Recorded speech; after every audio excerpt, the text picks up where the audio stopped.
मुसलमानों का माशरे में जल्दी सोने और सुबह के वक्त जल्दी उठने का मामूल होता है। चुनांचे सहाबा किराम के ज़माने में तहज्जुद के वक्त अगर कोई आदमी शहर की गलियों में चलता तो हर घर से कुरान पाक की आवाज़ सुनाई देती, जैसे शहद के मक्खियों की भिनभिनाहट की आवाज़ होती है। इसलिए हमें भी चाहिए कि हम सुबह के वक्त उठें।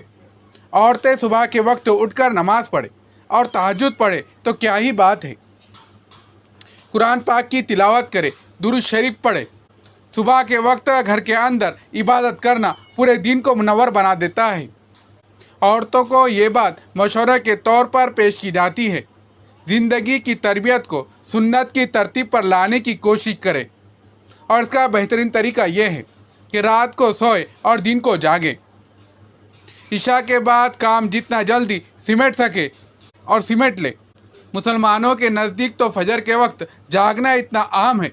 औरतों को ये बात मशवरे के तौर पर पेश की जाती है कि ज़िंदगी की तरबियत को सुन्नत के तरतीब पर लाने की कोशिश करें, और इसका बेहतरीन तरीका यह है कि रात को सोए और दिन को जागे और जल्दी सो जाए, ताकि फजर में और तहज्जुद में आँख खुल जाए, इंसान के नींद का तकाजा भी पूरा हो जाए, और सुबह जब आँख खुले अल्लाह का हुक्म भी पूरा हो जाए।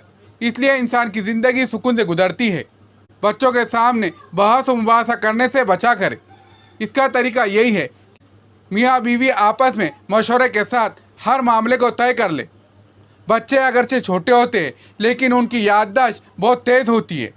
मियाँ बीवी जब आपस में बात कर रहे होते तो बच्चे महसूस तो नहीं कराते होते, मगर वो महसूस करते हैं, और उनके जहनों में जो याददाश्त है वो पूरा के पूरा मंजर छप रहा होता है। लिहाजा बच्चों पर बहुत बुरा असर पड़ता है। अपने जहन में वो सोचते हैं ना अम्मी की कोई कदर है, ना अब्बू की कोई कदर है। उनके आपस में झगड़े ख़त्म नहीं होते, हमारे ऊपर खामखा रौब चलाते हैं। माँ बच्चों को नसीहत की बात करते हुए ज़रा गुस्से हो जाती है तो अपने दिल में कहते हैं, अब्बू की नाराज़गी और गुस्सा हम पर उतार रहे हैं। इसी तरह जब बाप गुस्सा होता है तो दिल में सोचते हैं, अम्मी बात नहीं मानती, गुस्सा हमारे ऊपर उतार रहे हैं। इस तरह बच्चों की तरबियत सही नहीं होती। जब किसी घर में अल्लाह ताला औलाद वाली नेमत अता फरमाते हैं तो मियाँ बीवी को अकल के नाखून लेना चाहिए। अब उनकी ज़िम्मेदारी और बढ़ गई। उस बच्चे की अच्छी तरबियत करना भी उनकी ज़िम्मेदारी है। लिहाजा बच्चों के सामने कभी भी एक दूसरे के साथ बहस व मुबासा नहीं करना चाहिए। जो खाविंद अपने बच्चों के सामने अपनी बीवी को डांट डपट करता है, वो समझ ले कि मैं अपने बच्चों को बिगाड़ने की पूरी कोशिश कर रहा हूँ। इसलिए बीवी ने ही इनकी ट्रेनिंग देनी है। जब बीवी को ही डांट पड़ रही है तो बच्चों की नज़र में उसकी क्या अहमियत रह जाती है।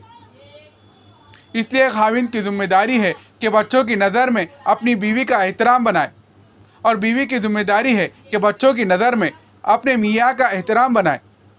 शौहर जब भी बच्चों के पास बैठे तो कहो, ओ बच्चों, तुम अपने अम्मी की बात माना करे, तुम अपनी अम्मी की बात सुना करे। बच्चों की नज़र में अपनी माँ का एहतराम पैदा करें। और जब माँ अकेली हो बच्चों के साथ तो उनको समझाए कि बच्चों तुम अब्बू की बात माना करो। जब दोनों मियाँ बीवी यह उसूल बना लेंगे तो बच्चे बाप की भी मानेंगे, माँ की भी मानेंगी, और इनकी अच्छी तरबियत होंगी। अव्वल तो बहस मुबासा का फ़ायदा ही नहीं। दोनों में से एक जल्दी मान लिया करे कि चलो मैं इसकी बात मान लेता हूँ। बात मानने में हमेशा फ़ायदा होता है। बात मानने में अल्लाह ताला की तरफ से इंसान को अज्र मिलता है। मनवाने में शैतानियत ज़्यादा होती है। मियाँ ये सोचे कि मैंने अपनी बात मनवाई, हो सकता है कि इसमें खैर ना हो, तो घर के अंदर बेबरकती होंगी। बीवी भी सोचे कि अगर मैंने बात मनवाई तो हो सकता है कि इसमें खैर ना हो, कहीं इस वजह से घर में बेबरकती ना आए। लेकिन जब कोई दूसरे की बात मानता है तो मानने में और इताअत करने में हमेशा फ़ायदा होता है। हदीस पाक के मुताबिक इसमें बरकत होती है, इसलिए मानने में फ़ायदा ज़्यादा होता है।